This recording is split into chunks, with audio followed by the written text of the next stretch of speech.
La fiancée de mon frère a dit que ma fille de 8 ans ne pouvait pas être demoiselle d'honneur parce qu'elle était trop moche et le mariage s'est arrêté net. J'aidais Cassandre avec son voile quand elle a soudainement pété un câble. Je ne peux pas laisser Léa marcher dans l'allée avec cette tête. Elle va gâcher la vision de mon photographe à 40 000 $.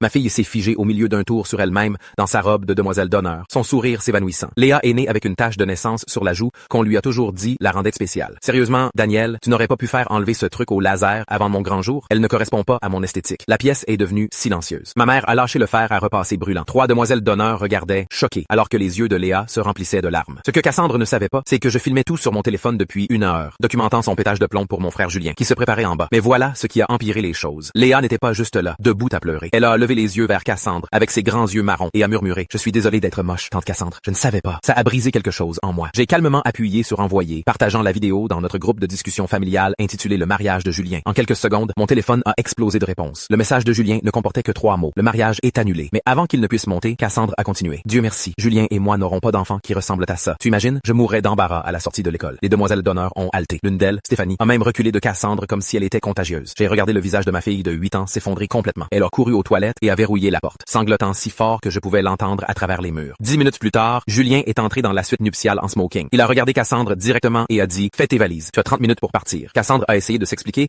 mais Julien l'a coupé. « Je viens de te regarder détruire ma nièce de 8 ans. C'est terminé. Julien, tu es ridicule. » J'étais stressé. Toutes les mariées ont des moments comme ça. Tu ne peux pas annuler notre mariage pour un commentaire. Tu as traité ma nièce de moche et tu as dit que tu étais reconnaissante que tes futurs enfants ne lui ressemblent pas. Il n'y a pas de retour possible après ça. Les demoiselles d'honneur ont commencé à ranger leurs affaires discrètement. Ma mère réconfortait Léa à travers la porte de la salle de bain, lui disant qu'elle était la plus belle fille du monde. Véronique, les parents de Cassandre sont arrivés 20 minutes plus tard, ayant conduit depuis la suite du marié, après avoir reçu des appels frénétiques. Ils ont essayé de sauver les choses, offrant de payer pour une thérapie, suppliant Julien de reconsidérer. Mais Julien avait déjà appelé l'officiant et annulé. Le photographe, ironiquement, avait capturé l'effondrement de Cassandre en détail parfait quand il est monté pour prendre quelques photos de préparation. J'ai tout entendu, nous athées, il dit doucement. C'était complètement inacceptable. Le lieu était déjà payé, alors nous avons pris une décision. Nous l'avons transformé en jour spécial pour Léa à la place. Elle a pu porter sa robe de demoiselle d'honneur, jeter des pétales dans l'allée et être la princesse dont elle avait toujours rêvé d'être. Le photographe, qui avait 3 filles lui-même, a proposé de faire une séance photo gratuite avec Léa. Tu es absolument magnifique, lui a-t-il, il dit. Cette tache de naissance te rend unique, comme une vraie princesse de conte de fées. Léa rayonnait alors qu'elle posait dans sa robe, souriant enfin à nouveau après avoir pleuré pendant 1 heure. Le gâteau de mariage est devenu le gâteau de célébration de Léa. La fête touchait à sa fin quand le père de Julien l'a prise à part. J'étais assez prêt pour entendre chaque mot. Fiston, tu dois savoir pourquoi Cassandre t'épousait vraiment. Le fonds en fiducie de ta grand-mère n'est libéré qu'au moment où tu te maries. 8 millions de dollars. Cassandre était au courant. Le visage de Julien est devenu blanc. Il y a plus. Son père a continué. Elle a déjà quelqu'un d'autre. Elle allait demander le divorce exactement 1 an après le mariage pour obtenir la moitié. Alors que les mots flottaient dans l'air, nous avons entendu un fracas venant d'en haut où ils avaient stocké les cadeaux de mariage. Puis le cri terrifié de Léa a résonné dans tout le bâtiment. L'histoire complète sur la chaîne en lien ci-dessous.